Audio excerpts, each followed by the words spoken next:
So I've shared with many people that I lost my job recently and I've been busy job hunting. And I'm very blessed that part of my severance package was access to an outplacement service, one that I've used before. If you've lost your job and you have access to an outplacement service, I highly, highly, highly recommend you use it. I've also shared socially that there are a lot of coaches out there that are giving bad advice to people. And so I've started a video session, webinars. I don't even know what we call it yet. It's called the S&J Cafe with Sue Van Klink, who I met many years ago and have stayed connected with. And we're here to offer free advice to people around job search and real advice and accurate advice as to the best of our knowledge and experiences.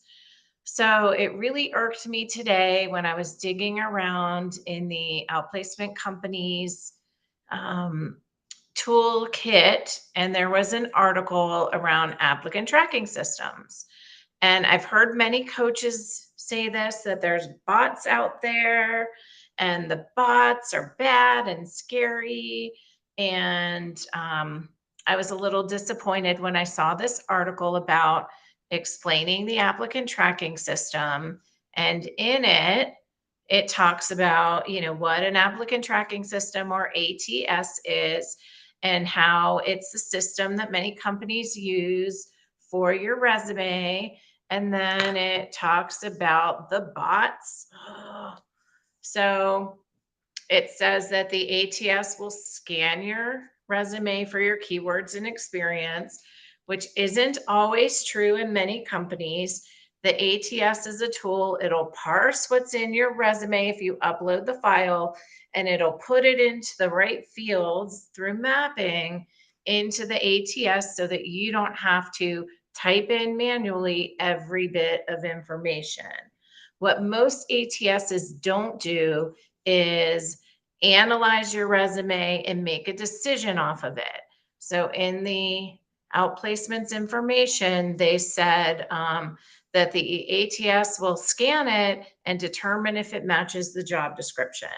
Not completely accurate. And that if your resume is optimized for the ATS, you'll likely get a call. That is true, but a recruiter is going to look at your resume and say, oh, I've got a talent acquisition leadership role, and look at Julia's experience with talent acquisition. It meets the requirements and the skills that I posted on the job description. Match, match, yay, Julia's getting a call. The other bullet in there, which is driving me crazy, if the ATS software doesn't find a match, you'll likely get a sorry email. So, if you are applying for jobs in which you are clearly not qualified for, a recruiter will look at your resume, know the job that they're trying to fill, and say, why did this person even apply to this job? They don't meet any of the qualifications. They're not even in the same ballpark. So that's like using sports references if you're trying to hit a home run on a football field, right? If you're not matching the job, then don't apply for it. But a recruiter is who's going to send you the sorry email, a live recruiter. Then there was another section in their article talking about you need to get the robot's approval to move forward. I don't know what that means. It doesn't make any sense. Now, companies are starting to use automation within their recruiting processes. So could there be a company that has questions in their application process that you answered, or have some sort of algorithm that might look at your resume? And I like to think of it like a fast pass, that you might, if you meet all these magical criteria, get to the front of the line at Disney, right? Get automatically scheduled to a recruiter screen. Sure, There might be some automation out there that does it. Does every company have it? Do the majority of them have it? No, the majority of them don't. This is newer technology that companies are just starting to implement, but there's a lot of laws on the books or coming into light around AI. And I don't think any company is going to have AI, the bot, the robot, make a decision on whether or not a company is going to consider you.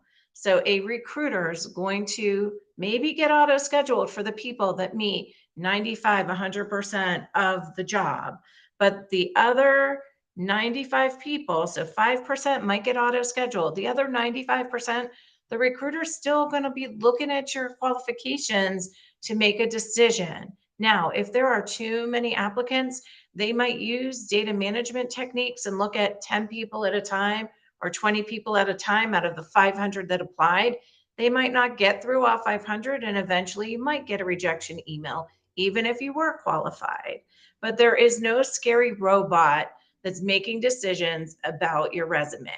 So I am sorry for the rant, but there's so many job seekers out there that are scared of ATSs or think that some sort of robot is out there or that they have to game the system. And this is completely untrue. So just wanted to share my 2 cents. And I just hope this helps someone that's searching for a job right now. So have a great afternoon, evening, day, wherever in the world you are. Thanks so much.